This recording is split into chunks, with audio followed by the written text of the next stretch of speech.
bagaimana nanti atau mempengaruhi bagaimana dari kinerja dari perusahaan. Sebenarnya kalau di bukunya si Ken Hatter, dia hanya bahas tentang merger, cuman kemarin saya cari-cari bahan, baik itu di internet ataupun di beberapa buku dan jurnal, sebenarnya merger ini eh, tidak akan pernah cukup kalau kita hanya bahas satu sisi. Jadi kita harus bahasnya juga dari segi akuisisi. Oke, kita lanjut saja ya. Nah, yang pertama, kenapa merger dan akuisisi ini menjadi salah satu strategi bisnis? Karena merger dan akuisisi ini merupakan strategi yang dipilih oleh perusahaan untuk membuat organisasi atau membuat perusahaan itu menjadi berkembang. Jadi kan tujuannya dari perilaku, kita belajar SCP, salah satu, kinerja, ketika kita bicara kinerja, kita akan bicara tentang bagaimana nanti perusahaan akan memaksimumkan profit. Kemudian salah satu juga yang mempengaruhi nanti atau yang melihat untuk kita lihat perilaku dari produsen ataukah perusahaan itu adalah bagaimana bisnis mereka berkembang. Nah, ini merger dan akuisisi juga adalah sebenarnya salah satu cara ataupun salah satu pilihan atau strategi yang dilakukan oleh perusahaan untuk mempertahankan dirinya di dalam pasar. Dan kemudian selain bertumbuh, tentunya ada hal-hal lain yang ingin dicapai oleh perusahaan atau tujuannya, termasuk kita sudah ketahui profit, kemudian empire building atau memiliki gedung atau perusahaan yang megah, kemudian bagaimana perusahaan itu bisa melakukan atau mendominasi pasar, dan yang terakhir adalah bagaimana perusahaannya melakukan atau bisa bertahan dalam jangka panjang.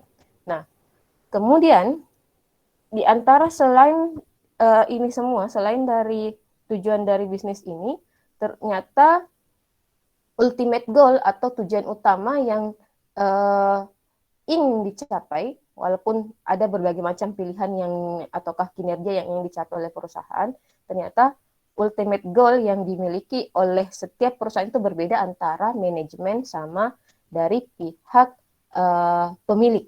Nah, jadi ada manajer sama direksi. Kadang itu tidak bertemu. Nah, untuk mempertemukan tujuan mereka ini, biasanya mereka memiliki tujuan yang sama, yaitu maximization atau melakukan maksimisasi di dalam penerimaan dari shareholder atau kepemilikan, ataupun dalam hal ini kepemilikan atau nilai sahamnya. Nah, makanya untuk melakukan maksimisasi penerimaan shareholder ataukah kepemilikan ini, maka muncullah yang namanya merger and acquisition activity, yang ternyata kejadian ini ataukah kegiatan merger dan akuisisi ini sudah berlangsung sangat jauh di semua negara, hampir di semua negara, dan pertama kali terjadi dalam sejarah, dia terjadi pertama kali di Amerika pada tahun 1895, dan untuk di Eropa di tahun 1920-an. Dan sampai sekarang pun, baik itu negaranya negara sedang berkembang, negara miskin, ataupun negara maju, sering kita ketemukan merger dan akuisisi ini. Tapi kalau di kasus di Indonesia, lebih sering kita lebih tahunya dia adalah merger, bukan akuisisi. Oke, saya lanjut. Nah, apa sih itu merger? Ini di PPT saya berubah nggak gambarnya? Tidak, Bu. Tidak ya? Tidak. Saya juga baru pakai ini, saya lupa upgrade. Ini kok.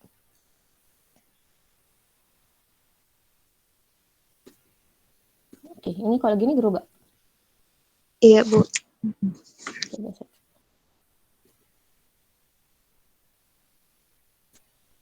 Oh, dia nggak boleh di ini ya.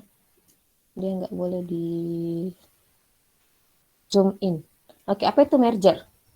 Nah, dari merger, di sini ada tiga penjelasan. Jadi ada tiga penjelasan kenapa atau apa itu definisi merger. Yang pertama, merger ini diartikan sebagai penggabungan atau combination of two companies. Jadi penggabungan dari dua perusahaan yang kemudian dari kedua perusahaan ini dia akan membentuk satu perusahaan baru. Bisa namanya berganti, bisa juga tidak berganti namanya. Tergantung dari nanti bagaimana kesepakatan antara shareholder, ataukah tergantung dari kesepakatan antara pemilik perusahaan satu dengan perusahaan yang satunya. Dia nanti akan menyepakati, kemudian nanti akan menentukan apakah akan dibuat satu nama yang baru, persis tidak ada sama sekali kaitannya dengan perusahaan sebelumnya, ataukah dia akan membentuk satu perusahaan dengan nama yang sudah ada. Itu yang pertama, pengertian pertama. Kemudian ada juga yang mengatakan merger itu sebagai kombinasi atau penggabungan dari dua perusahaan yang melibatkan transfer kepemilikan. Jadi misalnya perusahaan satu, kemudian perusahaan A dan perusahaan B ini dia bersepakat melakukan merger. Nah, nanti perusahaan satu ini yang kemudian bekerja di perusahaan yang di merger. Jadi saling atur kepemilikan. Kemudian yang terakhir, pengertian merger yang terakhir adalah dua perusahaan ini yang bergabung ini dia surrender their stock ataukah memberikan atau menyerahkan saham mereka dan melakukan atau menambah stok baru atau saham baru sebagai sebuah perusahaan yang baru. Jadi dia sama-sama menyerahkan, jadi dua perusahaan ini menyerahkan masing-masing sahamnya, jadi perusahaan A sama perusahaan B menyerahkan sahamnya, kemudian dua perusahaan ini kemudian juga melakukan tambahan saham, menambah sahamnya masing-masing dan membentuk satu perusahaan yang baru. Jadi bisa dilihat kalau kelihatan di sini digambar sebenarnya inilah contoh merger. Jadi ini. Jadi perusahaan A sama perusahaan B kemudian dia bersekutu atau bersepakat membentuk satu perusahaan yang bisa dibilang baru sama sekali, ataukah masih menggunakan peraturan ataupun orang-orang yang lama di dalamnya. Jadi bisa macam-macam ya, bisa dalam bentuk. Jadi merger itu bisa tiga, bisa penggabungan membentuk satu perusahaan seperti yang ada di gambar, kemudian hanya transfer kepemilikan. Jadi saya misalnya sama Sri melakukan merger.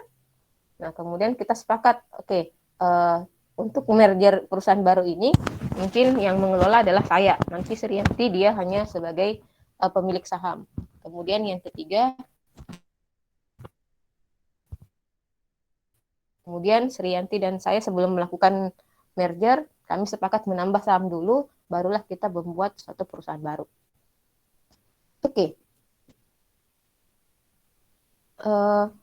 Bagaimana perusahaan melakukan merger? Nah, jadi ini ada cara perusahaan melakukan merger.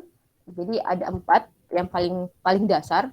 Yang pertama tentunya membeli aset perusahaan. Jadi saham misalnya kalau perusahaannya itu sudah ada embel-embel di belakangnya TBK, terbuka, itu sudah masuk di pasar saham.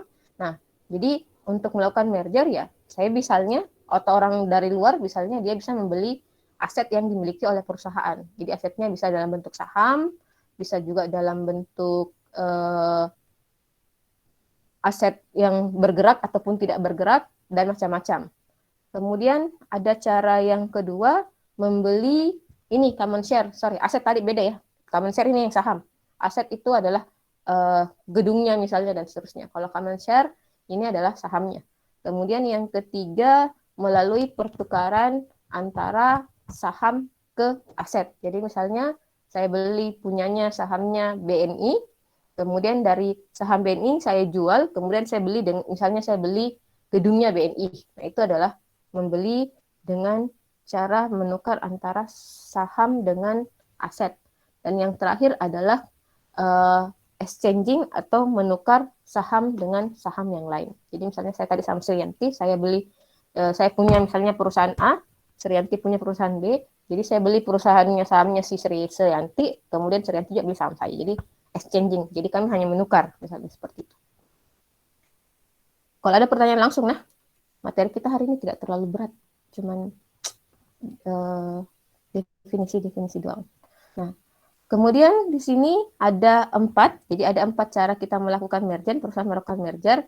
Yang pertama ini dengan melakukan yang namanya integrasi horizontal atau penggabungan dua perusahaan yang memiliki produk yang sama, kemudian dia membentuk perusahaan baru dalam industri tersebut. Jadi misalnya ini contohnya, HP sama tahu logo apa ini? Yang satu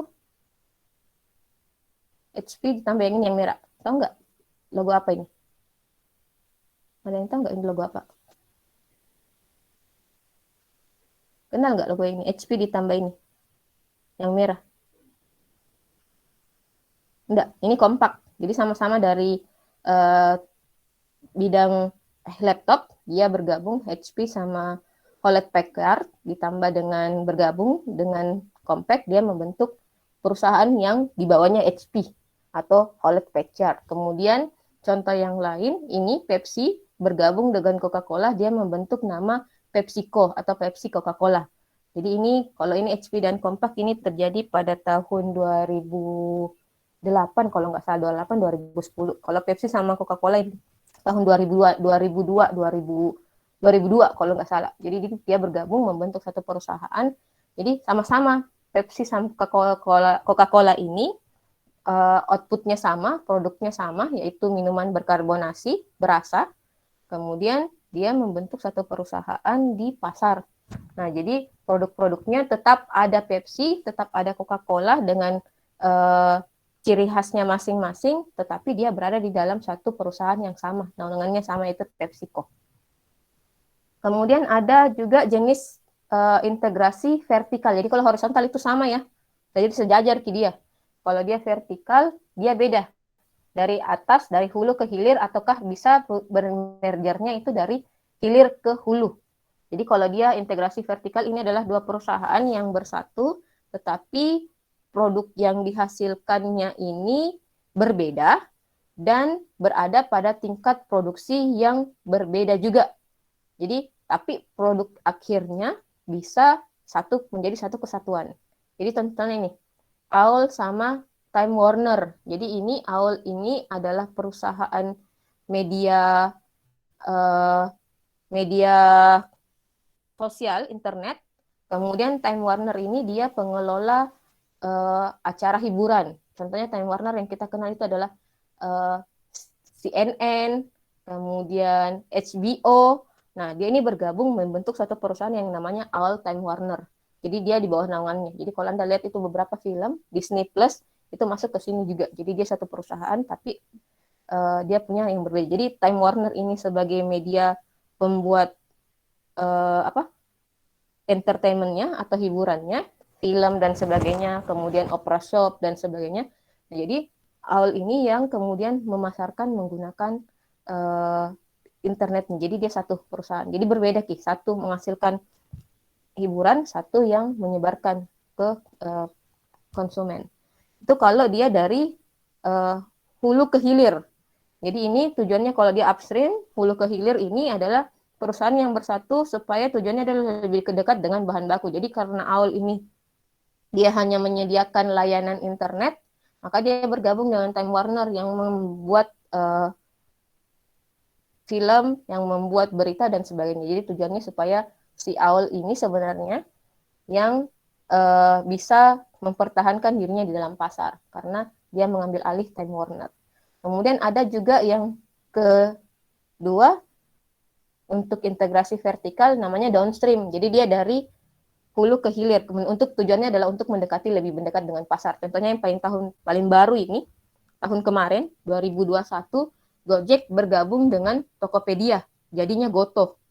Tujuannya adalah untuk mendekati segmen pasar di Tokopedia. Jadi kan GoPay ini Gojek ini dia bawa salah satu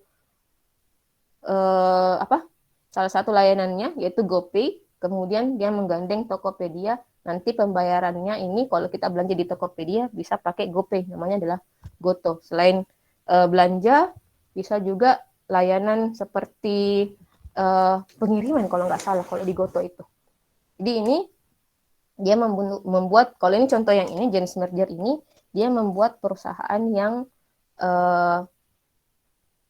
masih punya embel-embel dari perusahaan A dan B yang bergabung. Jadi kan kayak Pepsi sama Coca-Cola masih ada nama Pepsi, kemudian Coca-Cola, jadi namanya PepsiCo. Sama dengan Gojek dan Tokopedia. Jadi dia masih perusahaan yang sama, kecuali HP sama Compaq. Dia tidak bawa lagi namanya Compaq, dia hanya berada di bawahnya Hewlett Packard di sini. Sampai di sini ada yang mau ditanya dulu? Ada pertanyaan? Tidak ada? Bisa dipahami? Iya. Oke. Kemudian yang ketiga, jenis merger itu ini. Jenis merger yang dikenal juga dengan nama diversifikasi atau merger konglomerat. Jadi merger konglomerat ini adalah kalau dua perusahaan dia bersatu, tapi produk yang dihasilkan ini benar-benar berbeda. Contohnya Sony bergabung dengan perusahaan elektronik Jepang, kemudian dia melakukan merger dengan perusahaan penghasil handphone Ericsson di Denmark. Nah, dia membuat satu perusahaan yang namanya Sony Ericsson pada tahun 2002 ini. Nah, sempat pada tahun 2012 karena bergabungnya Sony dan Ericsson ini menjadi perusahaan yang namanya Sony Ericsson, bahkan Sony Ericsson ini menduduki pasar dengan peringkat ke-8 terbesar di dunia untuk penghasil atau untuk industri mobile di tahun 2012 karena dia bergabung. Itu kalau dia melakukan merger. Jadi berbeda, satu elektronik, satu menghasilkan handphone. Jadi dia membentuk satu perusahaan yang berbeda pula. Kemudian yang terakhir untuk jenis merger ini adalah contoh merger congenic merger atau perusahaan yang melakukan merger atau bergabung dengan perusahaan lain, tetapi dia memiliki output yang berbeda. Hampir sebenarnya sama dengan merger vertikal, tapi di sini dia operasinya sama sektornya berbeda. Jadi misalnya ini tahun 2008, Citi ini adalah perusahaan bergerak di bidang perbankan, kemudian Travelers ini adalah perusahaan yang bergerak di bidang asuransi. Dia bergabung membuat Citigroup. Jadi tujuannya adalah untuk saling menguatkan. Jadi Citibank ini dia sebagai pendukung dananya si Traveler, kemudian Travelers ini yang kemudian menjamin aset ataupun semua dana yang dimiliki oleh Citibank. Jadi saling bersatu menjadi Citigroup pada tahun 2008.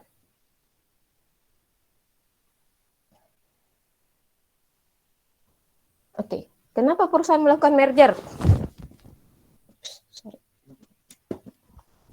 Yang pertama, perusahaan melakukan merger karena tujuannya adalah untuk mau atau menguasai pasar. Namanya adalah dominasi pasar. Nah, jadi untuk dominasi pasar ini ada dua. Yang pertama, tujuannya adalah untuk meningkatkan share di pasar. Jadi kalau misalnya tadi Sony Ericsson, dia dari Sony kemudian Ericsson, tujuannya adalah untuk mengambil atau menghasilkan output yang kemudian bisa dikenal dan dibeli oleh masyarakat. Jadi itu adalah dia meningkatkan share-nya di pasar. Jadi supaya tujuannya semakin banyak share yang ada di pasar, maka kemungkinan perusahaan itu untuk mendapatkan profit lebih besar karena biaya yang diproduksi itu bisa dibagi antara dua perusahaan seperti Sony, misalnya dia menghasilkan perangkatnya, kemudian Ericsson nanti yang menghasilkan mobile-nya. Jadi dia digabung, jadi biayanya bisa lebih murah, kemudian harganya bisa dinaikkan sedikit di atas biaya. Tujuannya adalah untuk sebenarnya untuk mengurangi untuk melakukan efisiensi. Kemudian untuk dominasi pasar yang kedua adalah sebabnya kenapa perusahaan melakukan merger adalah untuk menaikkan barrier to entry supaya perusahaan-perusahaan baru yang mau masuk ke dalam pasar itu berpikir kalau sudah misalnya ada perusahaan 10 perusahaan besar, nah ketika ada lagi perusahaan yang mau masuk, dia melihat bahwa tidak ada lagi kemungkinan buat saya ini untuk mendapatkan untung. Makanya kelihatan ketika dia melakukan merger, nanti persaingan dalam pasar itu menjadi lebih kuat. Makanya posisi perusahaan ketika dia melakukan merger ini bisa menjadi lebih kuat karena pesaingnya bisa menjadi lebih sedikit dan kemudian profit yang dihasilkan juga bisa menjadi meningkat dalam jangka panjang. Itu untuk dominasi. Kemudian motivasi yang kedua adalah melakukan merger adalah sebagai mekanisme pertahanan sebenarnya. Supaya perusahaan ini bisa survive dalam jangka panjang, karena kita tahu dalam jangka panjang dengan kondisi bisnis yang tidak menentu, kondisi perekonomian yang tidak menentu, maka dengan melakukan merger ataukah sharing kepemilikan antara dua perusahaan atau lebih, maka resiko yang dimiliki ataukah resiko yang nanti dirasakan oleh kedua perusahaan ini bisa menjadi lebih rendah untuk mengurangi ketidakpastian dalam lingkungan ekonomi. Karena kita tidak tahu apa kondisi yang akan datang ya. Kemudian yang keempat, untuk memiliki atau menjaga yang namanya skala ekonomi atau sebagai rasionalisasi produksi. Skala produksinya itu maksudnya ketika dia perusahaan bisa memproduksi dengan jumlah yang banyak dengan biaya yang lebih murah. Jadi outputnya misalnya skala ekonominya adalah outputnya sedikit, kemudian bisa menaikkan harga, atau tingkat outputnya sama tetapi inputnya lebih sedikit atau outputnya bisa lebih banyak untuk input yang proporsional di atas sedikit biaya. Nanti kita bahas skala ekonomi minggu depan kalau nggak salah. Kemudian yang keempat, motivasi melakukan merger adalah ini memang karena dari segi produsennya. Jadi untuk menghindari ketidaknyamanan, misalnya ada beberapa kan bisa kayak seperti ini. Kalau misalnya perusahaan A dibentuk misalnya sama Mr. John misalnya. Kemudian Mr. John-nya meninggal, diwariskanlah bisnis ini kepada anaknya, misalnya Samuel. Nah, kadang si Samuel ini sudah tidak bisa nih mengelola bisnisnya sebaik sama bapaknya. Akhirnya karena takut si Samuel misalnya tidak takut untuk mengelola bisnisnya dan takut karena mengakibatkan kerugian buat perusahaannya, maka dilakukanlah merger. Jadi si Samuel ini menyerahkan kepemilikan ataukah roda kemudi kepada perusahaan yang lebih besar yang dianggap bisa mempertahankan perusahaannya supaya tetap eksis di dalam pasar. Dan dia juga mendapatkan untung. Jadi untuk menghindari ketidaknyamanan menjalankan bisnis sehingga pemilik ini menjual perusahaannya atau perusahaan terlalu kecil untuk dapat bertahan di pasar sehingga pengambil alihan tidak terhindari. Kemudian alasan yang kelima, untuk menghindari pajak.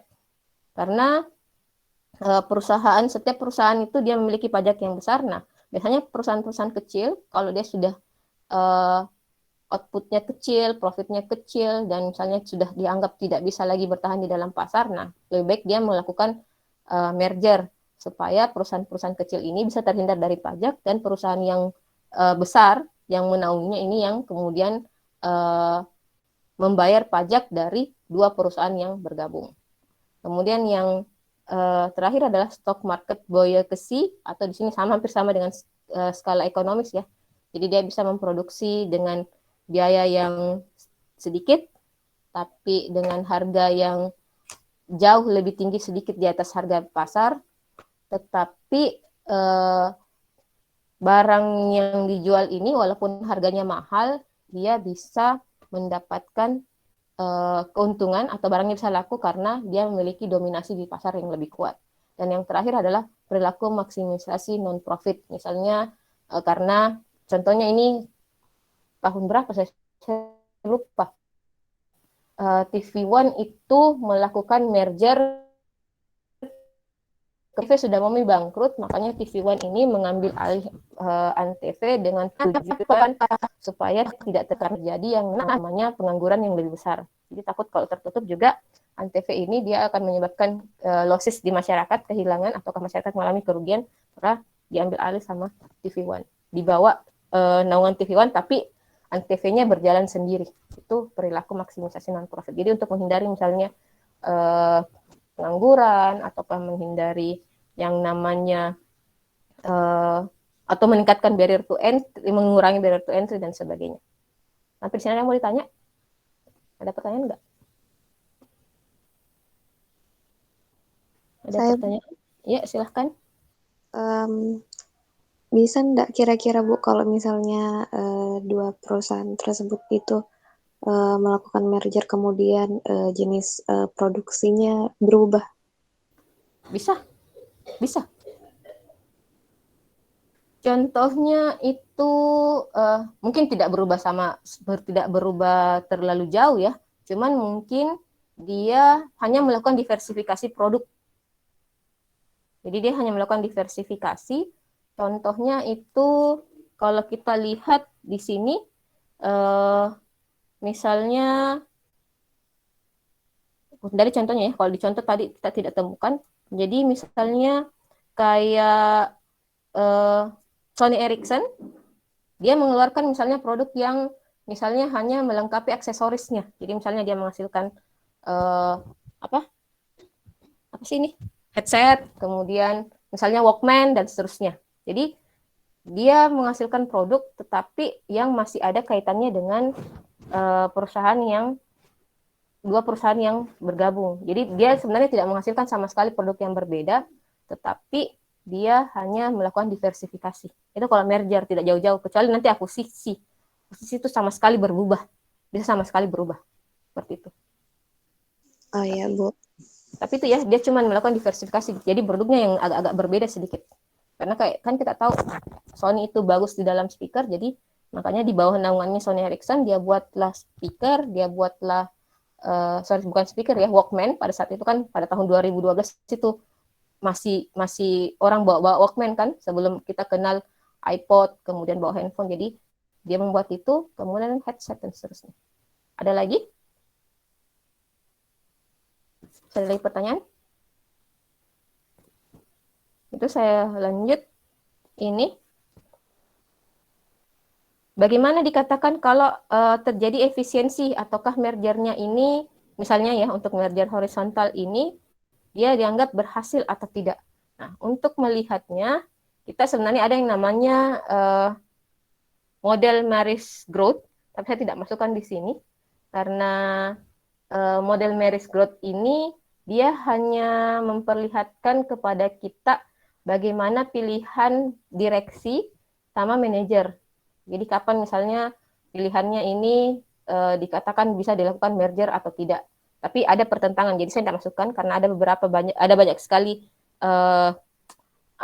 ada banyak sekali bantahan untuk teori itu, jadi saya tidak masukkan. Nah, untuk ini juga contohnya salah satu efisiensi merger horizontal. Kita lihat apakah dia terjadi efisiensi atau tidak.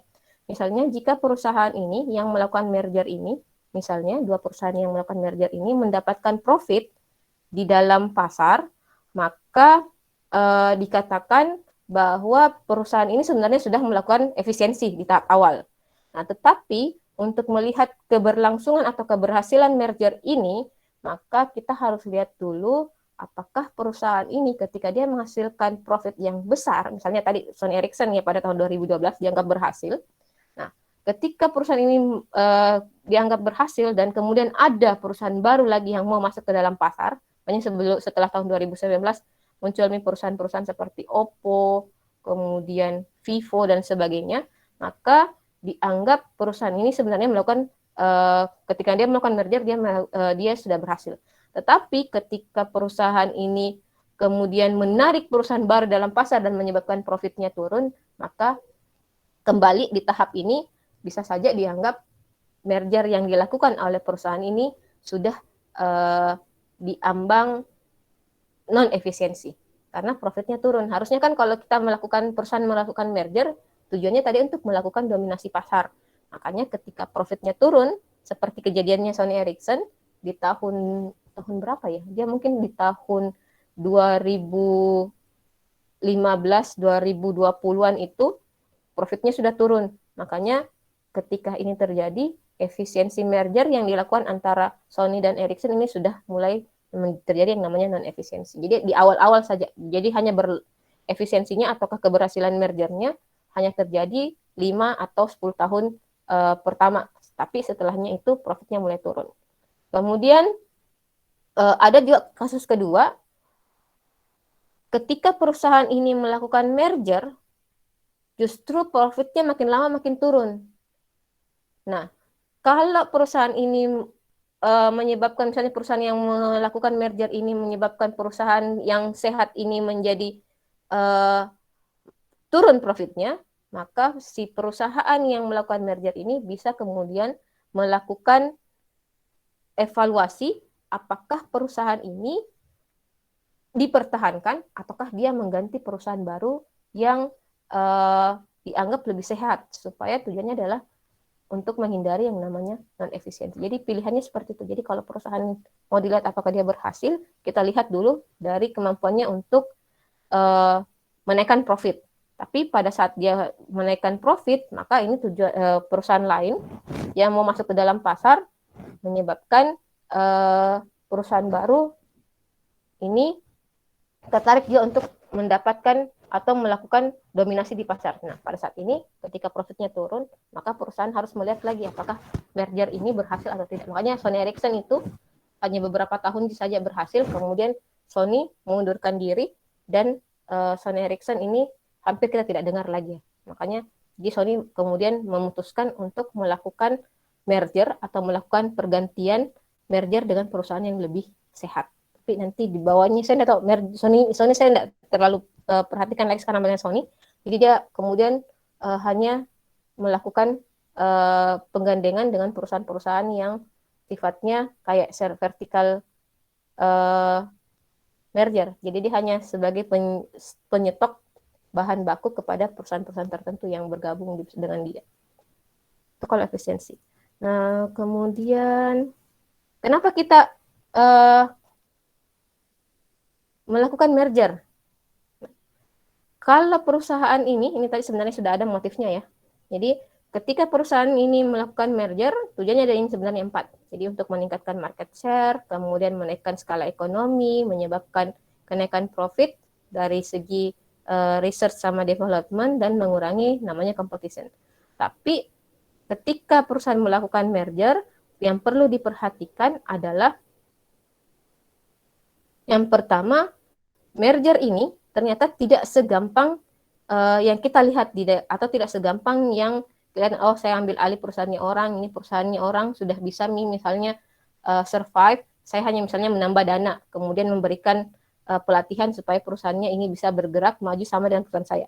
Cuman ketika terjadi merger, kadang ada masalah yang muncul. Yang pertama ini adalah ini, pertentangan di dalam kultur atau budaya perusahaan. Jadi kalau misalnya Fadli sama Sisi melakukan merger, kadang Sisi sama Fadli ini punya aturan yang berbeda, punya cara main yang berbeda. Nah, ketika dia bergabung menjadi satu perusahaan, maka muncul yang namanya pertentangan atau muncul kelas-kelas di dalam perusahaan. Jadi bisa saja antar karyawan ini saling bersaing dan menyebabkan perusahaan menjadi tidak sehat. Nah, maka ataukah misalnya pertentangan ini menyebabkan yang namanya tidak efisiensi. Misalnya tidak ditemukan satu titik kesamaan antara perusahaannya Fadli sama Sisi. Akhirnya mergernya tidak berhasil dan menyebabkan profitnya turun. Kemudian masalah yang muncul kedua adalah menyebabkan masalah yang sebenarnya sudah berakar di misalnya di perusahaannya Sisi ini tidak sehat. Nah, masalah yang ada di perusahaannya Sisi ini ternyata ketika terjadi merger justru lebih parah. Jadi memunculkan yang namanya kompleksitas ataukah kerumitan bagi bisnis yang di merger. Jadi justru harusnya kan merger ini membantu, tapi karena terjadi merger, maka perusahaannya Sisi yang sudah tidak sehat ini malah justru tambah sakit. Akhirnya menyebabkan penyakit yang terjadi di perusahaannya Sisi ini menyebabkan penyakitnya menyebar ke perusahaannya Fadli. Jadi seperti itu. Jadi kompleksitasnya justru berakar. Terutama ini kalau dari segi keuangan misalnya. Karena perusahaan-perusahaan yang tidak sehat yang di merger ini biasanya dia memiliki masalah dari segi profit atau dari segi finansial. Akhirnya mau tidak mau yang memerger perusahaan yang sehat ini kena dampaknya karena misalnya perusahaannya Sisi ini dia punya utang. Kemudian tidak bisa dibayar, maka Fadli misalnya menyelamatkan perusahaannya Sisi, tapi karena utangnya terlalu besar, maka dia membebani perusahaannya Fadli. Jadi seperti itu. Jadi menyebabkan masalah yang lebih rumit bagi kedua perusahaan. Kemudian yang terakhir, perubahan ataukah keputusan melakukan merger ini kadang juga membebani pegawai ataukah karyawan karena terjadi beberapa perubahan-perubahan yang kemudian sangat dramatis. atau sangat signifikan. Misalnya tadi perusahaannya hanya memproduksi, misalnya Sony Ericsson, dia hanya memproduksi handphone. Nah, tapi karena masuk ke Sony, dia bilang, oke, kita melakukan diversifikasi. Nah, akhirnya tenaga kerjanya ini dipaksa untuk meningkatkan skill atau kemampuannya. Yang kalau misalnya perusahaan ini memaksa perusahaannya meningkatkan skill dan misalnya tidak bisa karyawannya mengikuti kemauan direksi ataupun manajer, maka dia akan menyebabkan masalah. Jadi bisa saja yang tidak bisa survive di dalam perusahaan di PHK karena tidak sesuai dengan keinginan dari si pemilik. Jadi dia menyebabkan hal-hal yang lebih kompleks, lebih rumit dan sebagainya. Oke, kemudian selain di merger, kita punya yang namanya diversifikasi. Ini tadi pertanyaannya, siapa sih tadi bertanya? Siti Hardianti ya. Dia bertanya, nah ada juga kegiatan merger, ini yang dikenal dengan salah satu bagian ya, dikenal dengan nama diversifikasi. Nah, diversifikasi kita kenal ada 3, ada diversifikasi dari produk, tadi contohnya Sony Ericsson sudah kita bahas, jadi dia berkaitan dengan sejumlah produk tertentu, berkaitan dengan sisi permintaan ataupun dari term produksi. Kemudian ada diversifikasi perluasan pasar, tujuannya misalnya kayak Sony sama Ericsson, saya suka ambilin Sony sama Ericsson karena dia punya dia punya perusahaan yang asalnya berbeda, satu dari Jepang, satu dari Denmark. Kemudian tujuannya mereka melakukan diversifikasi atau melakukan merger adalah untuk supaya Sony ini barangnya bisa laku di Denmark dan Ericsson juga bisa laku barangnya di Jepang. Jadi dia melakukan perluasan pasar. Kemudian ada diversifikasi konglomerat. Jadi perusahaan ini sama sekali tidak punya sebenarnya tadi tujuan yang apa-apa untuk menghasilkan produk X misalnya, tapi karena dia bergabung muncul ide baru dan akhirnya ide ini menyebabkan perusahaan menghasilkan produk yang berbeda dari sebelumnya. Ini untuk motif silakan dibaca sendiri. Saya lanjut karena ini terlalu penting diversifikasi. Kita masuk ke akuisisi. Akuisisi ini lebih ekstrim dibandingkan merger. Kalau merger kita hanya menyelamatkan 2 perusahaan ya. Jadi perusahaan A yang sehat dia menyelamatkan perusahaan B, kemudian dibentuklah perusahaan baru. Nah, kalau akuisisi dia lebih ekstrim dibandingkan merger. Apa itu akuisisi? Akuisisi ini adalah keadaan di mana ataukah ketika suatu perusahaan mengambil alih. Jadi dia mengambil alih keseluruhan dari perusahaan dan kemudian perusahaan yang diambil ini diambil kepemilikannya dan yang mengambil kepemilikannya ini membuat perusahaan yang betul-betul jauh berbeda dari perusahaan yang telah diambil. Jadi makanya di sini ada ilustrasi. Jadi misalnya nih, ini perusahaannya Sisi yang kecil, kemudian perusahaannya Erika, kemudian perusahaannya Sriyanti, perusahaannya Husna. Kemudian ini perusahaanku. Nah, saya mengambil alih ke 4 perusahaan ini dan kemudian saya mengklaim bahwa ini adalah perusahaan saya. Jadi itu adalah akuisisi ketika sebuah perusahaan mengambil alih perusahaan lain yang kemudian kepemilikannya menjadi kepemilikan dari perusahaan yang mengambil alih itu. Jadi ini adalah kondisi ketika perusahaan-perusahaan kecil diambil alih sama perusahaan besar, kemudian diambil kepemilikannya sama sekali dan tanpa melihat nama, kemudian tanpa melihat produk yang dihasilkan dari perusahaan-perusahaan kecil.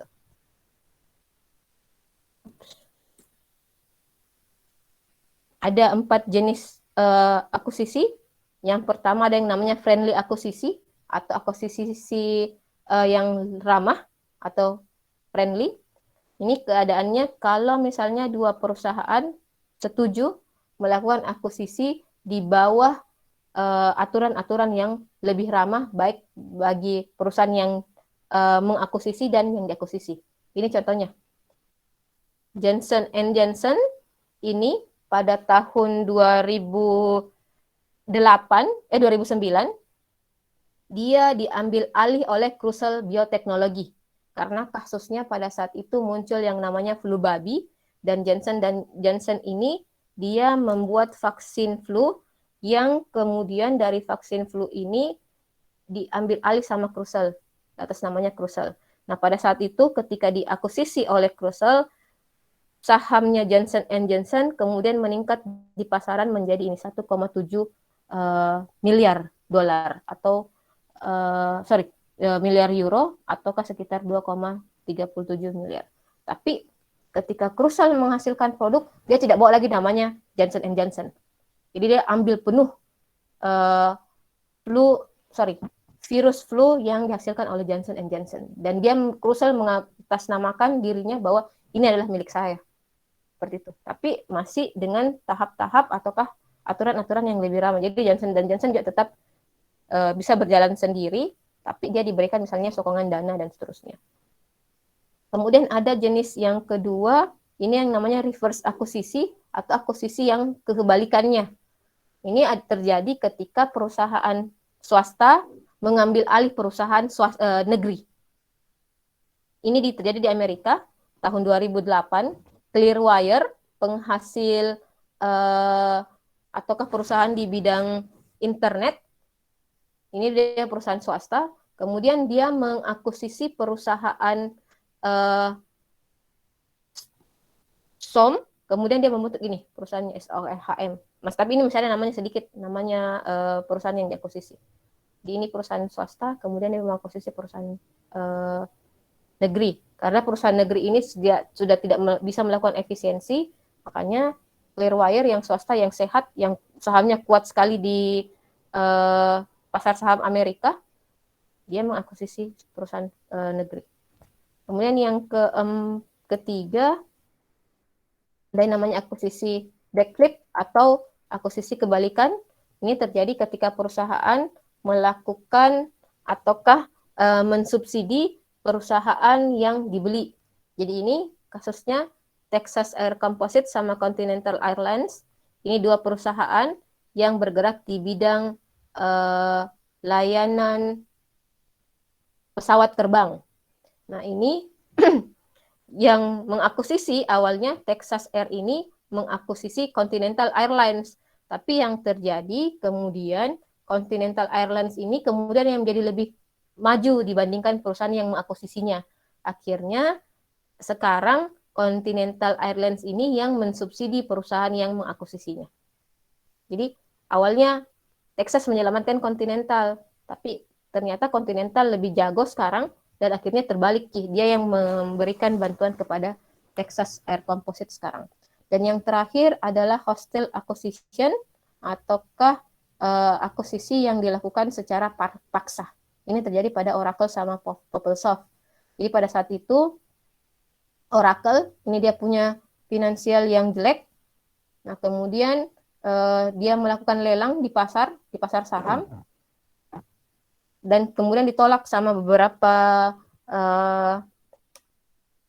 investor. Akhirnya karena tidak mau supaya Oracle ini bisa bertahan, PeopleSoft mengambil alih kepemilikannya secara paksa. Dan akhirnya Oracle ini dipaksa untuk menghasilkan produk yang sesuai keinginan dari PeopleSoft. Tapi pada saat ini terjadi kenaikan ini jumlah utangnya ya. Pada saat awal itu Oracle dia punya jumlah utang sekitar 10,3 juta dolar. Jadi Oracle diambil alih secara paksa sama PeopleSoft.